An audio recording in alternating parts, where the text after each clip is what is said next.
సంతోషమా దేవుని బిడ్డలారా? మన ప్రభువును రక్షకుడైన యేసు స్వామి పేర మీ అందరికీ ఈ మండల కాల ధ్యానాల శుభాలు వందనాలు తెలియజేస్తూ ఉన్నాను. ఆరాధనకు సమయమైంది. ప్రార్థనతో ఆరాధన ప్రారంభం చేద్దాం. ప్రార్థన చేసుకుందాం. కృపగల మా దేవ, కృపామయుడ, లోకరక్షక యేసు స్వామి, మీ పరిశుద్ధమైన పాదములకు వందనాలు స్తోత్రాలు చెల్లిస్తూ ఉన్నాము నాయన. గడిచిన దినములన్నీ కూడా మీ బలిష్టమైన రెక్కల కింద కాచి ఈ మండల కాల ధ్యానంలోనైనా 11వ దినములోనికి మమ్మల్ని ప్రవేశపెట్టిన గొప్ప దేవుడవు.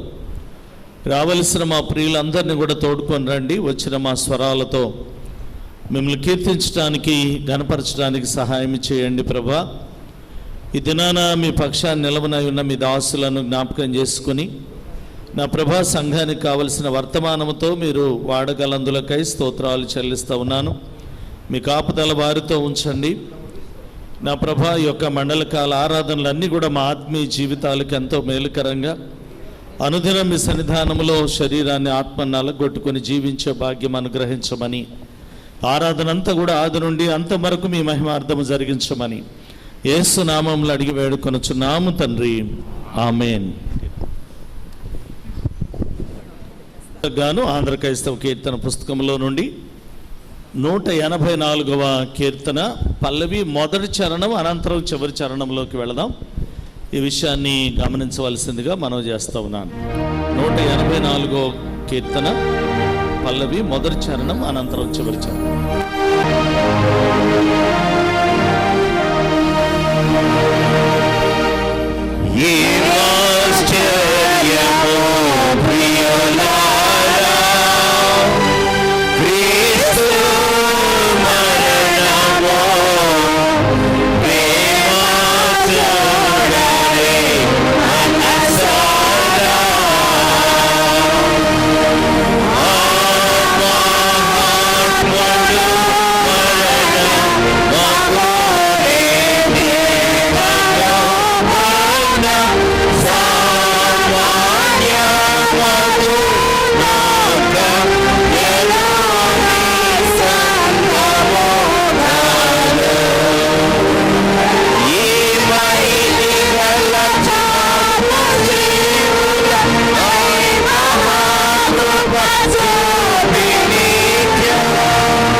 పరిశుద్ధాత్మ యొక్క నామమున.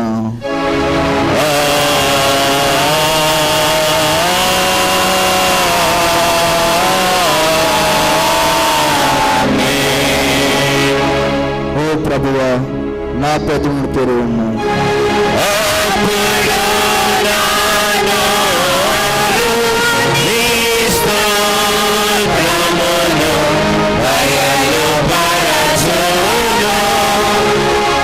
ఓ దేవా, నన్ను విడిపించుటకు త్వరగా రమ్ము.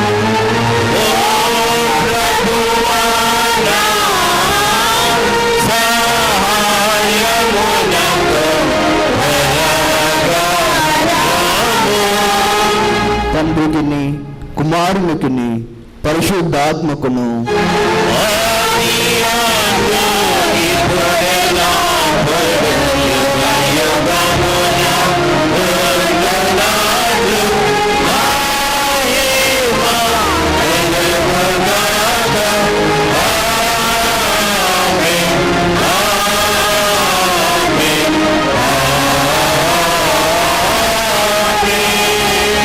దయచేసి కూర్చోండి. ప్రభునందు ప్రియమైన సంగమా, దేవుని బిడ్డలారా, లెంట్లో 11వ దినము కొరకు ఏర్పాటు చేయబడిన లేఖన భాగాలు చదువుగా విందాం. పాత నిబంధన పాఠ్య భాగం నిర్గమకాండం 33వ అధ్యాయం 1 నుండి 6 వచనాల వరకు అన్నల్దాస్ కాంతమ్మ గారు చదివి వినిపిస్తారు. పత్రిక పాఠ్య భాగం రోమా పత్రిక 4వ అధ్యాయం 1 నుండి 12 వచనాల వరకు నోగుతోటి నిర్మలా జోషి గారు చదవాలని మనవి చేస్తూ ఉన్నాను. పాత నిబంధన పాఠ్య భాగం అన్నల్దాస్ కాంతమ్మ గారు చదవాలని మనవి. పాత నిబంధన పాఠ్యభాగము నిర్గమకాండము 33వ అధ్యాయము 1 నుంచి 6 వచనములు. నిర్గమకాండము 33 1 నుంచి 6 వరకు. మరియు యెహోవా మోషేతో ఇట్లా నేను నీవు ఐగుప్తు దేశం నుండి తోడుకొని వచ్చిన ప్రజలను బయలుదేరి నేను అబ్రహాముతోనూ ఇస్సాకుతోనూ యాకోబుతోనూ ప్రమాణము చేసి నీ సంతానమునకు దీనినిచ్చేదనని చెప్పిన పాలు తేనెలు ప్రవహించు దేశమునకు లేచిపోండి. నేను నీకు ముందుగా దూతను పంపి కానానీయులను, అమేరీయులను, హిత్తీయులను, పెరిజ్జీయులను, హివ్వీయులను, ఎబూసీయులను వెళ్ళగొట్టెదను. మీరు లోబడనొల్లని ప్రజలు కనుక నేను మీతో కూడా రాను, త్రోవలో మిమ్మల్ని సంహరించేదనేమో అని మోషేతో చెప్పాను. ప్రజలు ఈ దుర్వార్తను విని దుఃఖించిరి, ఎవడునూ ఆభరణములను ధరించుకొనలేదు. కాగా యెహోవా మోషేతో ఇట్లా నీవు ఇశ్రాయేలీలతో మీరు లోబడనొల్లని ప్రజలు, ఒక్క క్షణము మాత్రము నేను మీ నడుమను వచ్చితినా మిమ్మను నిర్మూలము చేసేదను. కనుక మిమ్మను ఏమి చేయవలెనో అది నాకు తెలియనట్లు మీ ఆభరణములను మీ యొద్ద నుండి తీసివేయుడి అని చెప్పమనెను. కాబట్టి ఇశ్రాయేలీయులు హోరేబు కొండ యొద్ద తమ ఆభరణములను తీసివేసిరి. వాక్యం ఇంత పర్యంతం. ఓ ప్రభువా, మమ్మల్ని కనికరించు.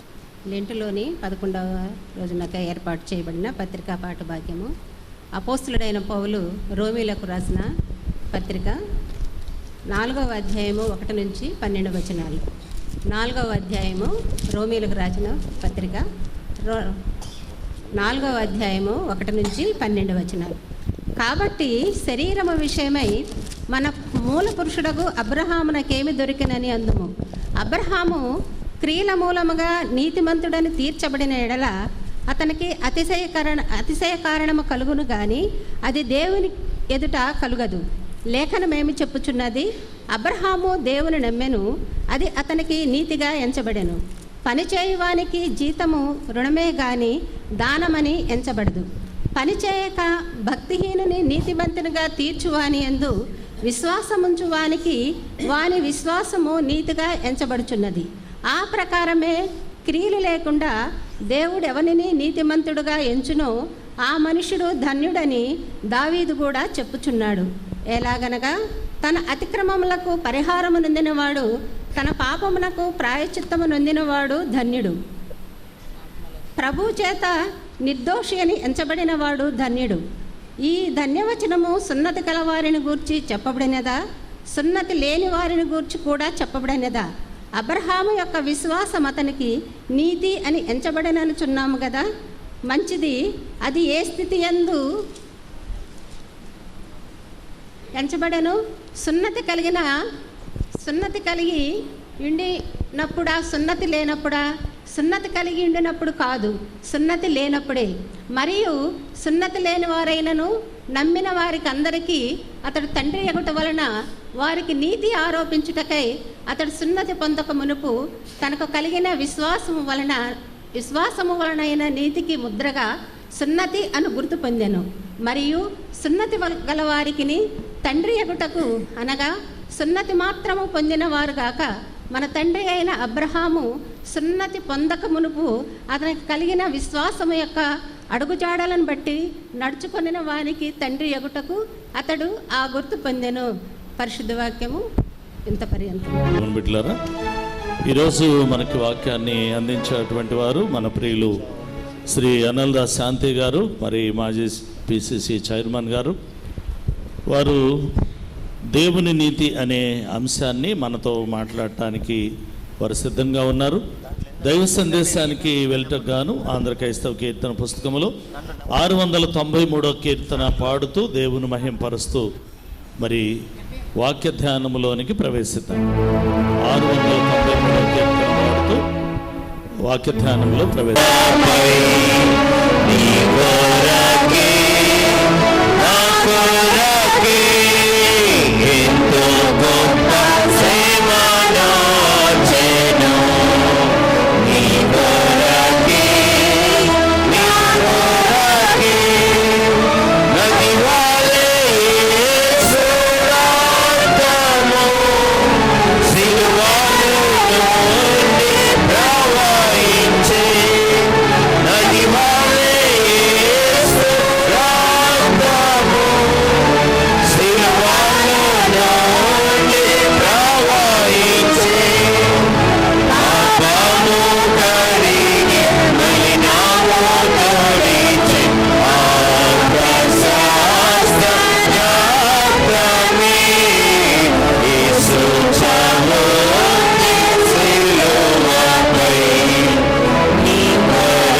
యేసుక్రీస్తు నుండి కృపయు సమాధానములు మీకు కలుగునుగాక. ఆమేన్. దయచేసి కూర్చోనండి. మొదటిగా నాకు ఇట్టి అవకాశాన్ని కలుగజేసిన త్రియేక దేవునికి నా హృదయపూర్వక వందనాలు తెలియజేస్తున్నాను. అదేవిధంగా నేటి దినాన మరి నాకు ఈ అవకాశాన్ని ఇచ్చిన స్థానిక సంఘ గురువర్యులు రెవరెండ్ పి దేవదాసాయి గారికి, అదేవిధంగా రెవరెండ్ నానిబాబు గారికి, రెవరెండ్ కిరణ్ పాల్ గారికి నా ధన్యవాదాలు తెలియజేస్తున్నాను. అదేవిధంగా మరి నన్ను ప్రేమించి నాకు ఈ అవకాశాన్ని ఇచ్చిన స్థానిక పిసిసి చైర్మన్ తమ్ముడు దేటా అశోక్ కుమార్ గారికి, ట్రెజరర్ పేర్లి ఆనందబాబు గారికి, పిసిసి సభ్యులకు, ఎల్సిసి సభ్యులకు, స్త్రీల సమాజం వారికి, యూత్ అండ్ సండే స్కూల్ విభాగం వారికి నా నిండు వందనాలు తెలియజేస్తున్నాను. మరి ఎంతో భక్తి శ్రద్ధలతో అనుదినము దేవుని సన్నిధికి వచ్చి శ్రమల కాల ధ్యానాలు ఆచరిస్తున్న ప్రియ సంఘస్థులందరూ కూడా నా పక్షాన, నా కుటుంబ పక్షాన నిండు వందనాలు తెలియజేస్తున్నాను. నేటి ధ్యానాంశము దేవుని నీతి. నేటి ధ్యానం కొరకు మరి నిర్గమాకాండము 33వ అధ్యాయము 1 నుండి 6 వచనాలు చదువుకున్నాం. అదేవిధంగా పత్రికా పాఠ్యభాగంలో రోమాపత్రిక 4వ అధ్యాయము 1 నుండి 12 వచనాలు చదువుకున్నాం. మరి ధ్యానం కొరకై రోమియోకు రాసిన పత్రిక 4వ అధ్యాయము 3వ వచనం చదువుకుందాం. అబ్రహాము దేవుని నమ్మెను, అది అతనికి నీతిగా ఎంచబడెను. ఇదే వాక్యము గలతీయులకు రాసిన పత్రిక 3వ అధ్యాయము 6వ వచనంలో కూడా రాయబడి ఉంటుంది. చిన్న ప్రార్థన చేసుకొని వాక్య ధ్యానంలోకి ప్రవేశిస్తాం. పరిశుద్ధుడైన తండ్రి, మీ పరిశుద్ధ పాదములకు లెక్కలేని స్తుతులు స్తోత్రం చెల్లిస్తున్నాం తండ్రి. గడిచిన శ్రమల కాల ధ్యానం నుండి నేటి శ్రమల కాల ధ్యానం వరకు నన్ను, మా ప్రియ సంఘాన్ని కాచి కాపాడి సజీవుల లెక్కలో ఉంచి ఆయురారోగ్యాలతో కాచి కాపాడి మరి ఈరోజు మీ పరిశుద్ధ మందిరం మేమందరం సమకూడి మీ శ్రమల కాల ధ్యానాన్ని ఆచరిస్తున్న విధానం బట్టి మీకు కోట్లాది లెక్కలేని స్తుతుల స్తోత్రం చెల్లిస్తున్నాం తండ్రి. ఇప్పటి వరకు కీర్తనతో కీర్తించాం, ఆరాధనతో ఆరాధించాం. మరి కొద్ది నిమిషాలు దేవుని నీతి అనే అంశాన్ని ధ్యానించిన ఉండగా అల్పుడను అయోగ్యుడను ఎందుకు పనికిరాని నన్ను మీ సిలువు చాటున మరుగుపరచుతండి. నేను మాట్లాడితే అవి వట్టి మాటలు అవుతాయి కదండి. మీ పరిశుద్ధాత్మ సహాయం ద్వారా నా ద్వారా మీరే మీ సంఘంతో మాట్లాడి నా నోటి మాటలు మా అందరి హృదయ ధ్యానములు మీ దృష్టికి అంగీకారముగా మలచమని నజరేయుడైన యేసు క్రీస్తు వారి పుణ్య నామను బట్టి వేడుకొని ప్రార్థిస్తున్నాను మా ప్రియ పరమ తండ్రి. ఆమేన్. ప్రియమైన దేవుని సంఘమా, నేటి ధ్యాన అంశము దేవుని నీతి. ఈ యొక్క అంశాన్ని నేను 2 విభాగాలుగా విభజించి మీతోటి వాక్యాన్ని ధ్యానించాలని ఆశపడుతున్నాను. ఒకటి దేవుని నీతి అనగా దైవనీతి. రెండవది స్వనీతి. స్వనీతి అనగా సొంత నీతి లేక తనకు తను నీతిమంతులుగా ఎంచుకొనుట. మొదటిగా దేవుని నీతి అనే అంశాన్ని చూద్దాం. దేవుని నీతి అనగా దేవుని యొక్క ఉపదేశములు, న్యాయములు, ధర్మములు మరియు ఆయన సత్యములు, ఆయన ముక్కుసూటితనాన్ని తెలియపరిచేది దేవుని నీతి. కీర్తనల గ్రంథం 119వ కీర్తన 137వ వచనం. యెహోవా నీవు నీతిమంతుడవు, నీ న్యాయ విధులు యథార్థములు. అదేవిధంగా కీర్తనల గ్రంథం 19వ అధ్యాయము 8-9 వచనములు చూసుకుంటే యెహోవా ఉపదేశములు నిర్దోషమైనవి, అవి హృదయమును సంతోషపరచును. యెహోవా ఏర్పరిచిన ధర్మము నిర్మలమైనది, అది కన్నులకు వెలిగిచ్చును. యెహోవా న్యాయ విధులు సత్యమైనవి, అవి కేవలము న్యాయమైనవి అని తన వాక్యంలో మనకి తెలియపరుస్తున్నది. కీర్తనల గ్రంథం 145వ అధ్యాయము 17వ వచనం. యెహోవా తన మార్గం అన్నిటిలో నీతి గలవాడు, తన క్రియలన్నిటిలోనూ కృపచూపువాడు కనుక దేవుడు నీతిమంతుడు. కనుక ఆయన బిడ్డలమైన మనమందరం కూడా నీతిమంతులుగా జీవించమని తన లేఖనాలతో మనతో మాట్లాడుతున్నాడు. ప్రియమైన దేవుని సంగమా, దేవుని నీతి గురించి 3 విషయాలు మనం ఈరోజు క్లుప్తంగా ధ్యానించుకుందాం. దేవుని నీతి అనగా ఏదో నీతిని మనం సంపాదించుకున్న ఈ లోకంలో మరి ఏదైనా ఒక ఆస్తినో ఒక అంతస్తును మనం సంపాదించుకుంటే అది నాది, నా సొంతము, నా వరకే పరిమితాన్ని ఉంటుంది. కానీ దేవుని నీతి అనేది ఏ ఒక్కరికి సంబంధించి ఏ ఒక్కరికి కేటాయించిన నీతి కాదండి, అది అందరికీ సంబంధించిన నీతి. కనుకనే దేవుని నీతి అనేది సంపాదించబడినది కాదు, అది మార్పిడి ద్వారా మార్చుకోవటం ద్వారా మరి మనకి దేవుని నీతి సంక్రమించింది. మార్పిడి అనగా దానికి అర్థమేమనగా పాత నిబంధన కాలంలో ఐగుప్తు దేశంలో మరి బానిసలుగా ఉంటూ మరి పాపకోపంలో మగ్గిపోతున్న ఇశ్రాయేలు జనాంగాన్ని మరి ప్రభువైన తండ్రి అయిన యెహోవా దేవుడు తన ప్రజల్ని రక్షించుకోవడం కోసం తన కుమారుడైన యేసు క్రీస్తు ప్రభువారిని మరి ఈ లోకానికి పంపి మరి వారి పాపాలన్నిటి కూడా తన మీద వేసుకొని తన నీతిని వారికి మరి ప్రసాదించడం వల్ల మరి మానవుడు మనమందరం కూడా నీతిమంతులుగా తీర్చాలని మన పాపాలన్నిటిని ఆయన మీద బదిలీ మార్చుకొని ఆయన నీతిని మనకి ఇవ్వడమే మరి మార్పిడి అనేది జరుగుతుంది. కొరింథీయులకు రాసిన పత్రిక కొరింథీయులకు రాసిన 2వ పత్రిక 5వ అధ్యాయము 21వ వచనం. ఎందుకనగా మనమాయనందు దేవుని నీతి అగునట్లు పాపం ఎరుగుని ఆయన మన కొరకు పాపంగా చేశాను. ఆయన ఏ పాపం లేదు ఎరుగనే వ్యక్తి, కానీ ఆయన పాపం ఎరిగిన వ్యక్తి మన పాపాలన్నిటి కూడా ఆయన పాపంగా మార్చుకొని ఆయన నీతిని మనకు అనుగ్రహించాడు. అదే దేవుని నీతి. మనమైతే ఈ లోకంలో మన వరకే చూసుకుంటాం. ఏదో నాకు విషయం జరిగిందనుకోండి, ముందు మనం కాదని ఒప్పుకుంటాం, మరి తర్వాత గట్టిగా దానికి మరి కొన్ని ప్రశ్నలు ఏదన్నా కానీ బలవంతమైన సాక్ష్యాలు ఆధారాలు ఉన్నప్పుడు అది ఖచ్చితంగా నిజం అబద్ధం అనేది రుజువు అవుతుంది. కానీ దేవుడు ఆ రకంగా చేయలేదండి. మన పాపాలన్నిటిని కూడా మన పరిశుద్ధులుగా మనల్ని చేయడం కోసం, మనం నశించిపోతున్న మనల్ని రక్షించడం కోసం మన పాపాలన్నీ కూడా ఆయన మీద బరాయించుకొని మరి ఆయన నీతిని మన కోసం మరి ప్రసాదించాడు. ఇదే దేవుని నీతి అనగా. రెండవది, దేవుని నీతి అనేది ఎక్కడో వెలబెట్టి డబ్బు పెట్టు లేదా కొన్నది కాదండి, మరి ఎక్కడ బజార్లో దొరికేది కాదండి.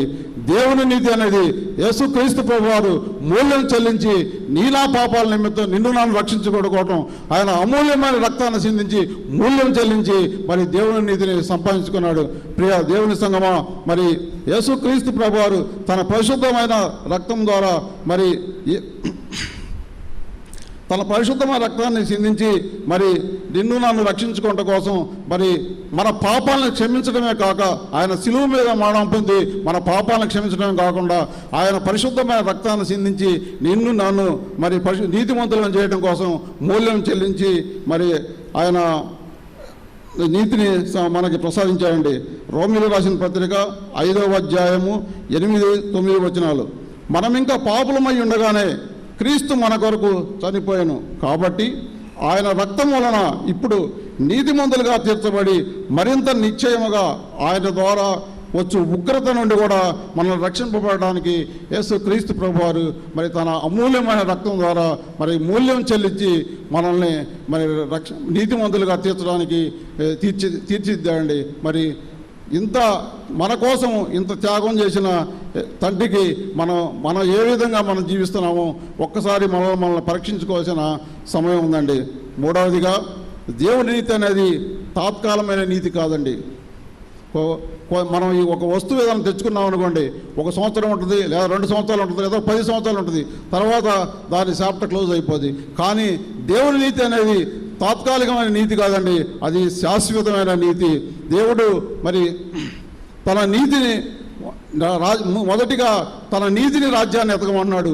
అప్పుడు మీరు నా నిత్య రాజ్యానికి వారసులు అవుతారన్నారు. మొదటిగా ఈ లోకంలో జీవించిన మనమందరం కూడా యేసుక్రీస్తు మనకి ఏదైతే నీతి న్యాయాలు మనకి చూపించాడో ఆయన నీతిని రాజ్యాన్ని మనం ఎదిగినప్పుడు ఆయన నిత్య రాజ్యానికి వారసులై ఆయన బిడలుగా మనం ఉంటామండి. మత్తయి సువార్త 6వ అధ్యాయము 33వ వచనంలో మరి వ్రాయబడి ఉన్నదండి. అదేవిధంగా కీర్తనల గ్రంథం 119వ కీర్తన 142వ వచనం, దేవుని నీతి శాశ్వతమైనది, నీ శాసనములు శాశ్వతమైనవి, నీతి గలవి, నేను బ్రతుకున్నట్లు నాకు చేయమని దావీదు మహారాజు మరి దేవునితో మాట్లాడుతున్నాడండి.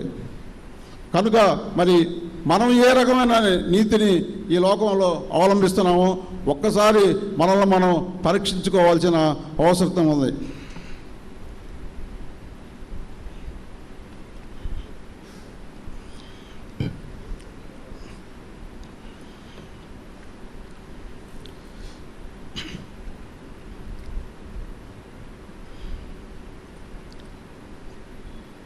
దేవుడు మరి తన నీతిని మనకి ప్రసాదించడం కోసం ఎన్ని విధాలుగా మరి 3 విధాలు మనం చూసాము.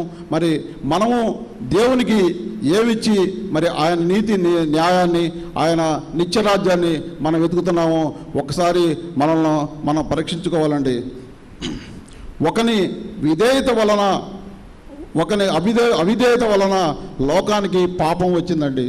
అదేవిధంగా ఒక వ్యక్తి విధేయత చూపటం వలన మరి ఆయన శిలువ మీద కార్చిన రక్తం వల్ల నీకు నాకు నీతి ప్రసాదించాడండి. అదే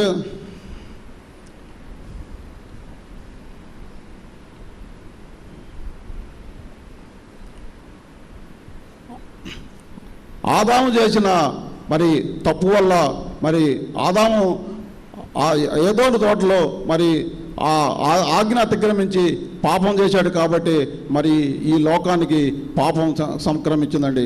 అదేవిధంగా యేసు క్రీస్తు ప్రభువారు తన శిలువ మీద విధేయత చూపించాడు కాబట్టి మరి శిలువ మీద మరణించి తన అమూల్యమైన రక్తాన్ని సిందించి నీకు నాకు నీతిని ప్రసాదించాడండి.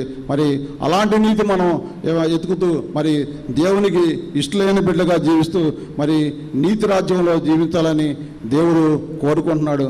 ప్రియ దేవుని సంగమ, మనం ఏ అనుదినము శ్రమల కాల జనాలు ఆశిస్తున్నా మనం అందరం మరి ఏ విధమైన నీతితో మనం జీవిస్తున్నాము, మరి నీతి బిడ్డలుగానే ఉంటున్నామా లేక మరి ఆచారపూర్వక క్రైస్తవులుగానే మనం జీవిస్తున్నామా?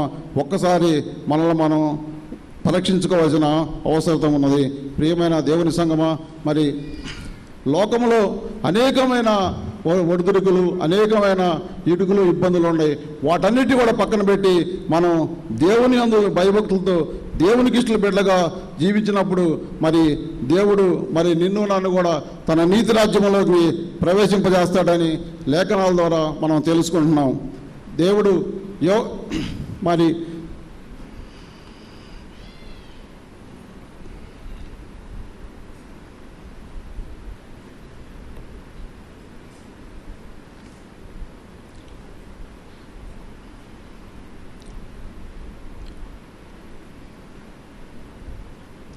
మరి నోవాహును కూడా యేసుక్రీస్తు ప్రభువారు నీతిమంతుడిగా తీర్చిదిద్దాడండి.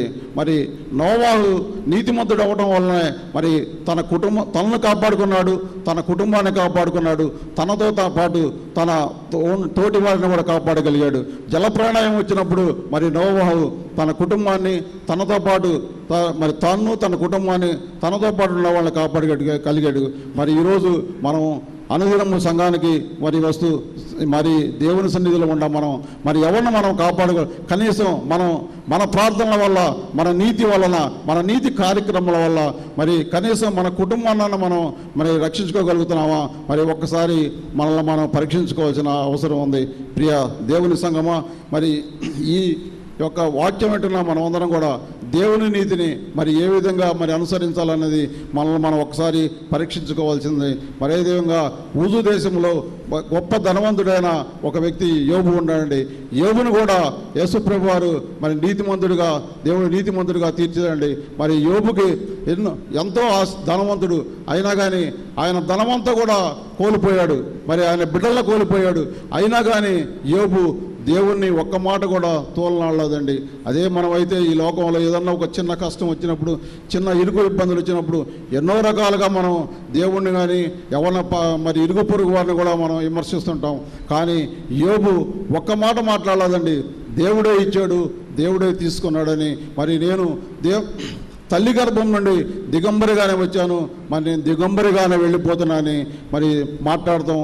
యోబు గ్రంథం 1వ అధ్యాయం 21-22 వచనాల్లో చూస్తామండి. అదేవిధంగా యోబు గ్రంథం 1వ అధ్యాయం 8వ వచనంలో యోబు గురించి దేవుడు సాక్ష్యం ఇస్తున్నాడండి. అతడు యథార్థవంతుడు, న్యాయవంతుడును, దేవుని యందు భయభక్తి కలిగి చెడుతనము విసర్జించిన వాడు, భూమి మీద అతని వంటి వాడు ఒక్కడునూ లేడని చెప్పి మరి దేవుడు యోబుని గురించి సాక్ష్యం ఇస్తున్నాడండి.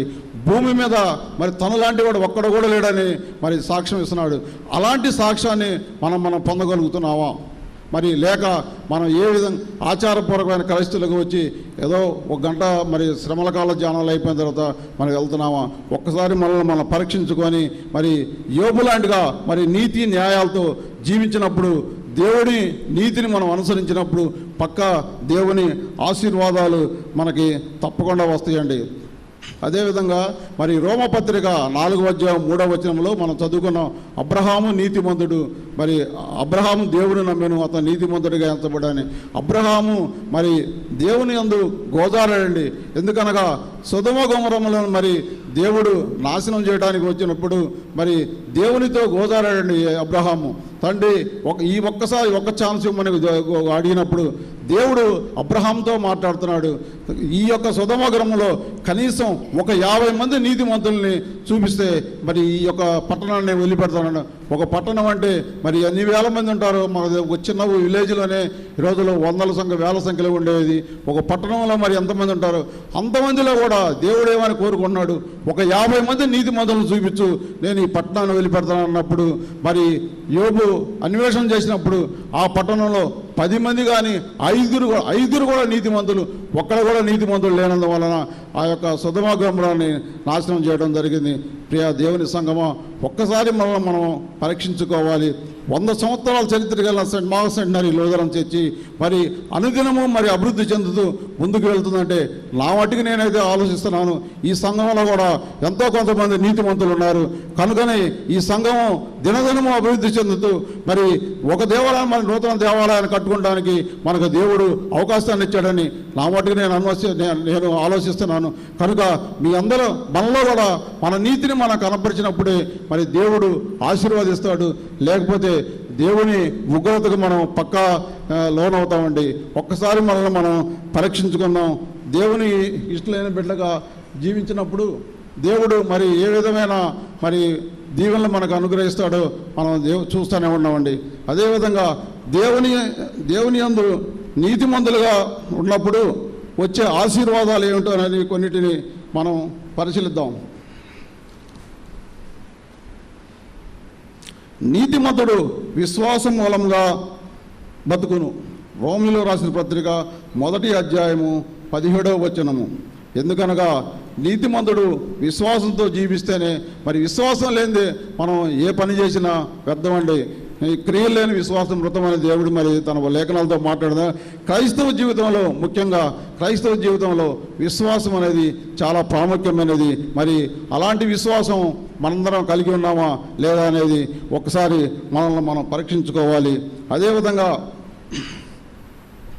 కీర్తనలు 75:10 భక్తిహీనుల కొమ్ములన్నిటినీ విరగగొట్టును, నీతిమంతుల కొమ్ములు హెచ్చించబడను.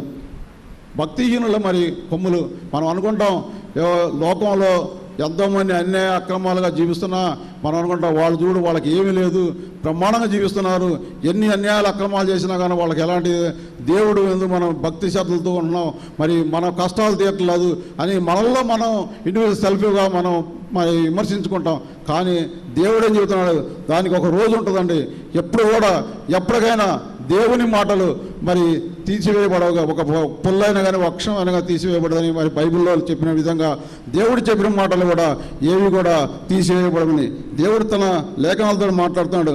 భక్తిహీనుల కొమ్ములని విరగొట్టబడుతాయి అంటండి. ఈరోజు కొంతకాలం వాళ్ళు 1 సంవత్సరం 2 సంవత్సరాలు 10 సంవత్సరంలో అన్యాయంగా అక్రమంగా బతికిన వాళ్ళు మరి దేవుని వాళ్ళ ఇష్టానుసారంగా జీవిస్తారు. కానీ దానికనేది ఒక రోజు వస్తుంది. కానీ నీతిమంతుడు ఎల్లకాలం ఒకే రకంగా జీవిస్తూ మరి తన కుటుంబాన్ని తనను రక్షించుకుంటూ మరి జీవిస్తూ ఉంటాడు. మరి అలాంటి నీతిమంతులుగా జీవించి నీతిగల జీవితంలో మనం జీవించాలని నేను మనసారా కోరుకుంటున్నాను. మరి నీతిమంతుల ప్రార్థన శక్తివంతమైనది అంటున్నాడండి. సామెతల గ్రంథం 15:29వ అధ్యాయంలో నీతిమంతుల ప్రార్థన శక్తివంతమైనది. మరి నీతిమంతులుగా మనం ప్రార్థించినప్పుడు మన ప్రార్థన శక్తివంతమైనది, మన ప్రార్థన దేవుడు ఆలకిస్తాడండి. మరి ఇశ్రాయేలుకు అమోరీయులకు యుద్ధం జరిగినప్పుడు మరి మోషేకు ప్రార్థిస్తున్నప్పుడు మోషే 2 చేతులు పైకెత్తి ప్రార్థిస్తున్నప్పుడు ఇశ్రాయేలు గెలిచారండి. మరి అదేవిధంగా మోషే 2 చేతులు డౌన్ చేసి కింద దించినప్పుడు మరి అమోరీయులు గెలుస్తూ ఉన్నారు. కనుక మరి ఇద్దరు వ్యక్తులు వెళ్ళి పర్మనెంట్గా మోషే చేతులు పైకెత్తి, ఎందుకంటే మోషే నీతిమంతుడు కాబట్టి మోషే ప్రార్థన దేవుడు ఆలకిస్తున్నాడు కాబట్టి మరి మోషే ద్వారా 2 చేతులు పైకెత్తి మరి ఆ యొక్క యుద్ధంలో విజయం పొందినట్టుగా మరి లేఖనాలు మనతో మాట్లాడుతున్నాయి. ప్రియ దేవుని బిడ్డలారా, మనం కూడా మరి ఈ లోకంలో జీవించినంతకాలం మరి యుద్ధం ఏ రకంగా యుద్ధాలు గెలిచారండి. మరి మన చిన్న సమస్యలనేవి గెలుచుకోవడం పెద్ద గొప్పతనం ఏం కాదండి. నేను కూడా ఈ యుద్ధం అనే వచ్చిన చదివినప్పుడు నా ఫ్లాష్ బ్యాక్ వచ్చింది. కార్గిల్ యుద్ధంలో నేను మరి పాల్గొన్నప్పుడు 1999వ సంవత్సరంలో మరి మేము రాత్రింబగళ్ళు 6 నెలలు నిద్రాగారం లేకుండా మరి గస్తీ తిరుగుతూ ఉండేవాళ్ళం. ఒంటి నిండా ఆమ్యునేషన్ పెట్టుకొని మరి రైఫిల్ భుజాన్ని తగిలించుకొని మా రాత్రింబగళ్ళు మరి తీస్తున్నప్పుడు ప్రతి క్షణము దేవుడా అని ఉదయం లేచినప్పుడు అక్కడ ఆ స్థావరం నుంచి బయటికి ముందుకు వెళ్ళేటప్పుడు వాళ్ళ ఇష్టం వచ్చిన దేవుడిని, అంటే మందిరపీఠ అని ఉంటుంది, మరి ఏ దేవుణ్ణి మన ఇష్టం వచ్చిన దేవుణ్ణి తలుసుకొని మరి వెళ్ళేవాళ్ళం. మళ్ళా తిరిగి ఆ యొక్క స్థావరానికి గుడారానికి వచ్చినప్పుడు ఆహా ఈరోజు ఒకరోజు మరి గడిచిపోయిందని చెప్పి ఎంతో ఆనందంతో ఉండేవాళ్ళం. మరి అలాంటి పరిస్థితుల్లో కూడా దేవుడా దేవుడా అని మరి పెద్దగా మాట్లాడడానికి మరి పాటలు పాడడానికి ఉండేది కాదు. హృదయంలోనే మనసులోనే దేవా దేవా అనుకుంటూ ఏమి కనపడేది కాదు. రాత్రిపూట అనేది ఒక టార్చ్ లైట్ అనేది ఒక చిన్న సౌండ్ అనేది కూడా ఉండేది కాదు. అలాంటి ఏరియాల్లో మరి మరి చలి మరి గడ్డలు రక్తం గడ్డలు కట్టే స్థలాల్లో మేము తిరిగి వచ్చినప్పుడు మరి ఆ దేవుడు కూడా నన్ను కూడా నా జీవితంలో చాలా రకంగా కాసు కాపాడి నన్ను సంరక్షించాడు. కాబట్టి నేను కూడా దేవుడికి చాలా రుణపడి ఉన్నాను. మరి దేవుని యందు మరి భయము అప్పుడు నాకు దేవుడు అంటే అంత పెద్దగా తెలిసేది కాదు. నేను ఏం మాట్లాడుకున్నామో ఏం ప్రార్థన చేసుకునే వాళ్ళం కూడా తెలిసేది కాదు. కానీ దేవుడు అద్భుతంగా ఆశ్చర్యంగా కాసి కాపాడి సజీవ లెక్కలో ఉంచి మళ్ళా ఈ లోకాన్ని మళ్ళీ ఈ ప్రదేశాన్ని తీసుకొచ్చి మరి నాకు మళ్ళా నా జీవితంలో ఉద్యోగం ఇచ్చి నన్ను మళ్ళా ఇక్కడ 2వ రిటైర్మెంట్ ఇచ్చినందుకు దేవుడికి నేను చాలా రుణపడి ఉన్నానండి. అదేవిధంగా నేను అందుకనే దేవుడిని నమ్ముతాను. నేను ఏ విషయం చేసినా ఎక్కడికి వెళ్ళినా ముందు నేను ప్రార్థన చేసుకునే ముందు బయలుదేరుతాను. కాబట్టి ప్రతి ఒక్కరు కూడా మరి విజయం జరగాలనే ఏ వ్యక్తి అయినా కూడా విజయం జరగాలని కోరుకుంటారు. కానీ అది ఎలా జరుగుతుంది? మన క్రియల వల్ల మన ఇంటి వల్ల మనకు విజయం జరుగుతుంది. కాబట్టి మనం ఈ వాక్యం వింటున్న మనందరం కూడా దేవుని యందు నీతి న్యాయాలతో మరి జీవించినప్పుడు మనకు మొత్తం కూడా అన్ని సమృద్ధిగా జరుగుతాయని దేవుడు తన లేఖనాలతో మనతో మాట్లాడుతున్నాడు.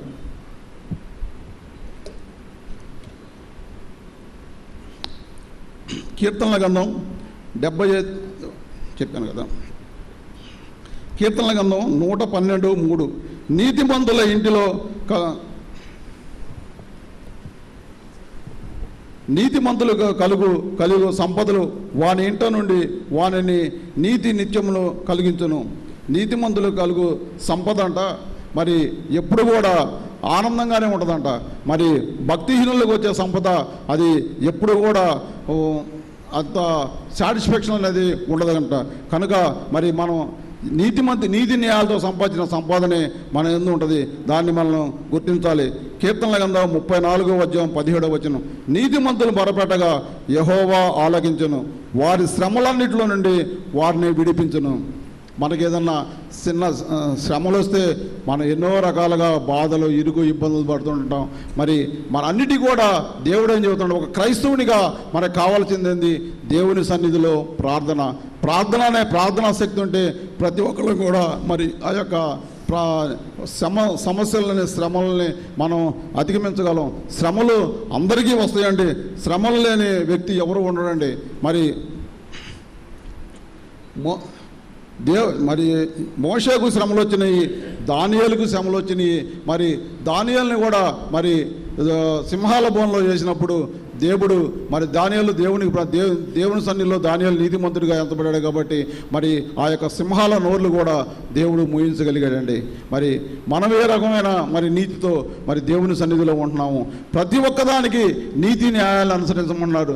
ఎవరైతే అన్యాయ అక్రమాలుగా జీవిస్తారో అట్టివారు మరి వాటిని ఎదుర్కొనలేరని కూడా దేవుడు తన లేఖనాల ద్వారా మనతో మాట్లాడుతున్నాడు. ప్రియమైన దేవుని సంగమా, మరి మనమందరం కూడా ఈ వాక్యాలు ఏంటన్నా మనమందరం ప్రతి ఒక్కరం కూడా దేవుని మా వాక్యాలు విని దేవుని నీతిని అనుసరించి దేవునికి ఇష్టమైన బిడ్డగా జీవించాలని నేను ఆశపడుతున్నాను. సామెతల గ్రంథం 24:16 నీతిమంతుడు 7 మార్లు పడిగినా తిరిగి లేచును. మరి నీతిమంతుడు 7 మార్లు పడినా కానీ తిరిగి లేస్తాడంట. తప్పిపోయిన కుమారుడు మరి దుర్వ్యసనాలకు బానిసయ్యి మరి తన ఆస్తిని అంతా తీసుకెళ్ళి నాశనం చేసుకొని మరి తిరిగి తన తండ్రి దగ్గరికి మరి ఒక కూలివానిగా తిరిగి రావాలని ఆశపడ్డాడు. కానీ తండ్రి వాడిని కూలివానిగా మరి ఆహ్వానించకుండా తన కుమారునిగా ఆహ్వానించి మరి తన గృహంలోకి మరి స్వీకరించాడు. మరి అదేవిధంగా మరి మనం దేవుని సన్నిధిలో ఉండి ఎన్నోసార్లు పడిపోతుంటాం. ఎన్నో శోధనలు వస్తుంటాయి, ఎన్నో రకరకాల ఇబ్బందులతో మనం తప్పిపోతాం. అయినా కూడా మరి మనం పశ్చాత్తాపడి మళ్ళా దేవుని సన్నిధికి వచ్చి మరి దేవుని యందు నిలబడితే మరి దేవుడు నిన్ను నన్ను స్వీకరించడానికి సిద్ధంగా ఉన్నాడు. మరి ఓకే, సమస్యలు వచ్చినాయి, నేను ఇక దేవుని సన్నిధి పక్క తొలిగిపోయాను, ఇంకా దేవుడు ఎందుకులే, నేను లోకాన్ని వెంబడిస్తాను, లోకాశలతో తిరుగుతానని మనం కనుక ఆలోచించినప్పుడు మరి దేవుడు చెబుతున్నాడు, నువ్వు 7 సార్లు పడిపోయినా కానీ మళ్ళా నా సన్నిధికి వస్తే నిన్ను నా కుమారునిగానే స్వీకరిస్తానంటే, అంటే ఎప్పుడు దేవుని యందు నువ్వు నీతి న్యాయాలు భక్తి శ్రద్ధలతో మరి నీతిగా జీవించినప్పుడే, అంటే ఏదో వచ్చాలే మళ్ళీ దేవుడు నన్ను క్షమిస్తాడని ఎన్ని తప్పులు చేసినా 7 మార్లు పడిపోయినా లేపుతాడనంటే అది కాదండి. ఒక్కసారి నువ్వు పడిపోయినా, ఒకసారి నువ్వు తప్పు చేసినా ఆ తప్పును నువ్వు తెలుసుకొని, నువ్వు కానీ నేను కానీ ఆ తప్పును తెలుసుకొని మళ్ళా దాని పశ్చాత్తాప హృదయంతో మరి దేవుని సన్నిధికి వచ్చి మరి దేవుని యొక్క మొదలుపెట్టినప్పుడు దేవుడు తప్పకుండా నిన్ను నన్ను స్వీకరించి తన కుమారునిగానే స్వీకరిస్తాడని నేను చెబుతున్నానండి. మరి తప్పిపోయిన కుమారుడి విషయంలో కూడా అదే జరిగింది. కుమారుడు మరి నేను ఒక కూలివానిగా ఇంటికి వెళ్తాను, మా తండ్రి దగ్గరికి వెళ్తాను అనుకున్నప్పుడు తండ్రి ప్రేమ ఎక్కడ ఎప్పుడు కూడా తరిగిపోలేదండి. తండ్రి మరి తన కుమారునిగానే స్వీకరించాడు. మరి మనల్ని కూడా అదేవిధంగా వ్యభిచారం చేసిన స్త్రీని కూడా దేవుడు క్షమించాడండి. మరి వ్యభిచారం చేసి పట్టుబడ్డ స్త్రీ మరి అందరూ కూడా తీసుకొచ్చి నిల్చోబెట్టినప్పుడు, అమ్మా నిన్ను ఎవరు శిక్షించలేదంటే శిక్షించలేదన్నాడు. అన్నప్పుడు నేను కూడా నిన్ను శిక్షించనమ్మా, మరి ఇక మీదట నువ్వు తప్పు చేయబాకు అన్నాడు.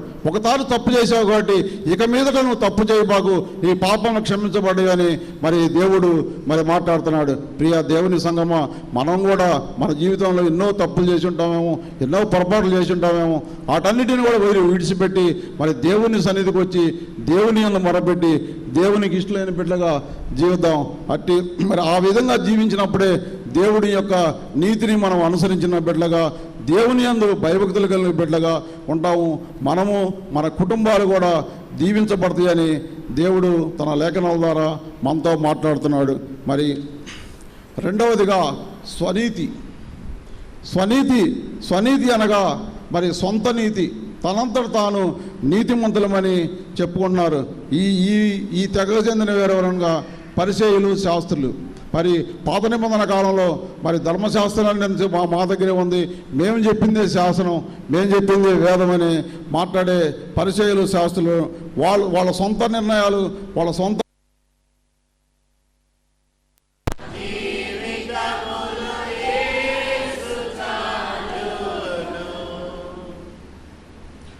మత్తయి సువార్త 23వ అధ్యాయం 25వ వచనంలో మాట్లాడుతున్నాడు దేవుడు. అయ్యో వేషధారులైన శాస్త్రులారా, పరిసయ్యులారా, మీ గిన్నె పళ్ళెమును వెలుపట శుద్ధి చేయుదురు కానీ అవి లోపల ద్రోపను అతిచంద్రియతమును నిండి ఉన్నవి. మరి పరిసయ్యులు, శాస్త్రులు మరి వారు పైనే భక్తిని తెలియపరుస్తూ మేమే నీతిమంతులము, మాకంటే నీతిమంతులు ఎవరు లేరు అని అన్నారు. కానీ వాళ్ళ లోపల ఉన్న వాళ్ళ హృదయాలని మరి వాళ్ళు శుద్ధి చేసుకోకుండా వాళ్ళ ఇష్టానుసారమైన జీవితం జీవిస్తూ మరి వాళ్ళు జీవించారండి. దానికి ఉదాహరణగా మరి లూకా సువార్త 18వ అధ్యాయము 11 నుంచి 13 వచనాలు చదివితే మరి పరిసయ్యుడు, సుంకరి మరి దేవుని సన్నిధిలో ఇద్దరు ప్రార్థన చేస్తున్నప్పుడు మరి వాడి ప్రార్థన ఏ రకమైన ప్రార్థన చేస్తున్నాడో ఒకసారి చూద్దామండి. పరిసయ్యుడు నిలువబడి, దేవా, నేను చోర్లను, అన్యాయస్తులను, వ్యభిచారులను, ఇతర మనుషుల వల్లనే ఈ సుంకరి వలన ఉన్నందుకు నీకు కృతజ్ఞతాస్తుతులు చెల్లించున్నాను. వారముకు 2 మార్లు ఉపవాసం చేస్తున్నాను. నా సంపద అంతటిలో 10వ వంతు చెల్లించుతున్నాను. తనలో తాను ప్రార్థించుచుండాను. అయితే సుంకరి దూరముగా నిలుచుండి ఆకాశం వైపు కనులెత్తుడికైనా ధైర్యం చాలక రొమ్ము కొట్టుకొనుసు, దేవా, పాపిన నన్ను కరుణించమని పలికెను. అతని కంటే ఇతడు నీతిమంతనగా తీర్చబడి తన ఇంటికి వెళ్ళనని మీతో చెప్పుచున్నాను. మరి పరిసయ్యుడు బయట ప్రపంచంలో నేను చాలా నీతిమంతుడిని, మరి నాకు ఎదురులేదు, నేను వారానికి 2 మార్లు దేవాలయానికి వస్తున్నాను, నా సంపద అన్నింటిలో 10వ వంతు దేవునికి దశంభాగాలు ఇస్తున్నాను, నేను ఉపవాసం ఉంటున్నాను అని ఎన్నో డంబరాలు చెప్పుకుంటూ మరి తనలో తాను మరి దేవుని సన్నిధిలో ప్రార్థన చేస్తున్నప్పుడు సుంకరి మరి ఆకాశం వైపు కన్నులెత్తి, దేవుని ఎదుట నుంచుండడానికి కూడా ధైర్యం చాలక మరి దేవా పాపిని నన్ను ఖండించి నన్ను కరుణించమని వేడుకున్నప్పుడు మరి దేవుడు సుంకరి ప్రార్థన ఆలకించాడండి. సుంకర నీతిమంతుడిగా తీర్చాడు. మరి పరిచయుడు మరి ఏమైపోయాడు? ఈ లోకంలో మనం కూడా అదే రకంగా ఉంటున్నాం. మరి ఎన్నోసార్లు వారానికి 3 ఆరాధనలు పెడితే 3 ఆరాధనలు కూడా వస్తున్నాం మనం. మరి మనం దశంభాగాలు ఇస్తున్నాం, అన్నీ చేస్తున్నాం. వాక్యం చెప్పేతోడు పాస్టర్ గారు వాక్యం చెబితే వాక్యాన్ని కూడా వింటున్నాం, మనం అవలంబిస్తున్నాం. కానీ ఫుల్పీట్ మీద ఉండి వాక్యం చెప్పినప్పుడే వింటాం. పాస్టర్ గారు ఇక్కడ ఉండి కమ్యూనల్ తీసుకునేటప్పుడు మరి దశంభాగాలు ఇచ్చినప్పుడు మరి ఎన్నోసార్లు చెబుతుంటాడు, మీరు క్రమం తప్పండి, క్రమంగా రండి. ఆయన మాట అదే, మన ప్రవర్తన అదే. మన ప్రవర్తన మారిన మన దేవుని సన్నిధికి ఎన్నిసార్లు వచ్చినా ఉపయోగం లేదండి. మనం ఏదో అనుకుంటాం కానీ ఒక 5 నిమిషాలు 10 నిమిషాలు తొందరపాటు కోసం మనం ఇక్కడ రానా గందరగోళం చూస్తాం. ఏ క్లాస్ పారిష్ మన ఒక స్టేటస్ అనేది ఉంది, ఆ స్టేటస్ని మనం కించపరుచుకుంటున్నాం. ఒక్కసారి మీరు సంఘస్థులు ప్రతి ప్రసంగంలో చెబుతాను, ఎందుకంటే అక్కడ కూర్చున్నప్పుడు చూస్తుంటే మాకు చాలా వేదనగా ఉంటుంది. కనీసం స్త్రీలు నేను ప్రత్యేకించి చెప్పడం కాదు, కానీ పాస్టర్ గారు అంటాడు పురుషులు పోయినాక స్త్రీలు అండి నెట్టేసేస్తారు. ఆ ప్రయోజనం ఏంటి నాకు చెప్పండి? పాస్టర్ గారు మాట వినాలి, అది కూడా పాపమే. మనం ఏదో అనుకుంటాం, పాస్టర్ గారు అక్కడ వాక్యాలు చెప్పేటప్పుడు కాంపిటీషన్ మీద ఒకళ్ళు చదవమంటే 3 చదువుతారు, 3 గొంతులు వినిపిస్తాయి. కానీ మరి వాక్యం ఇక్కడికి వచ్చి పాస్టర్ గారు చెప్పిన మాట అది వినాం, ఆ మాట వినిపించుద్దాం మనకి. అప్పుడే సైతాన్ మనలో ఇది అవుతుంది. ప్రేమ దేవుని సంగమా, ఈ మాట చెప్పిన తప్పుగా అనుకోవద్దు, కానీ సంఘానికి ఒక మనిషికి ఒక డిసిప్లిన్ అనేది చాలా ముఖ్యం. మనం ఒక వస్త్రం వేసుకున్నప్పుడు ఎంత నీట్గా ఎంత శుభ్రంగా ఉంటామో అదేవిధంగా మన నడవడి మన ప్రవర్తన అనేది కూడా దేవుని సన్నిధిలో ఉన్నప్పుడే దేవుడు నిన్ను నన్నైనా దీవిస్తాడు. నేనైనా ఒకటే, నేనే మాట్లాడుతున్నా, నేనేదో నీతిమంతుడని చెప్పట్లేదు. కానీ ఎవరైనా కానీ ఒకటి మన పై అధికారి లేదా మనకు ఒక దైవజనుడు అని చెప్పినప్పుడు అయ్యగారు దైవజనుడు అని మాట్లాడుతున్నాం, మనం అందరం మాట్లాడమే. ఆయన మాట మనం ఆలకించినప్పుడు మనకి మరి విలువ ఏంటి చెప్పండి? ఒకసారి మనల్ని మనం పరీక్షించుకోవాలి. ప్రియ దేవుని సంగమా, మరి దేవుని సన్నిధిలో వస్తున్న మరి నీతిమంతులు ఏ విధంగా ఉన్నారు, మరి స్వనీతి పరులు ఏ రకంగా ఉన్నారు, మరి ఇద్దరిని చూసాం. మరి ఆ ఇద్దరిలో ఏ కోవకు చెందిన వాళ్ళుగా మనం జీవిస్తున్నాం, మరి ఎవరిలాగా మనం ప్రవర్తిస్తూ మరి దేవుని సన్నిధికి వస్తున్నాం. మరి ఈ 40 రోజులే దేవుని సన్నిధికి వస్తూ మరి 40 దినాల దేవుని ఆశిస్తున్నామా, లేక ఆదివారం క్రైస్తవులుగా ఉంటున్నామా, లేక మనం జీవించినంతకాలం మన జీవితకాలం మరి దేవుని సన్నిధిలో మరి నీతిమంతులుగా ఉండి మన కుటుంబాన్ని మనం రక్షించుకొని మన కుటుంబాన్ని రక్షించి మన దేవుని సన్నిధిలో ఇంకా ఆశీర్వాదాలు పొందాలని నేను మనస్ఫూర్తిగా కోరుకుంటూ ఈ నా మాటలు ముగిస్తున్నాను. థ్యాంక్ యూ బ్రాండాల్. సమస్త జ్ఞానములకు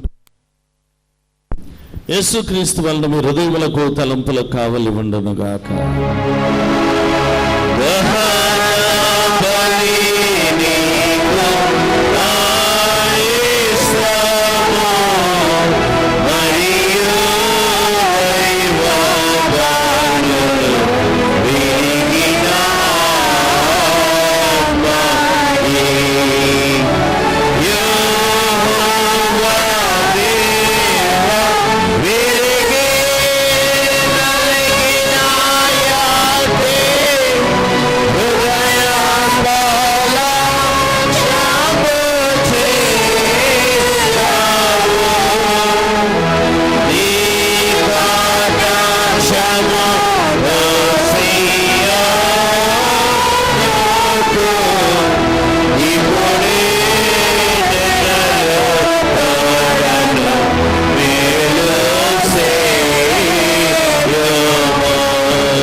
దయచేసి కూర్చోనండి.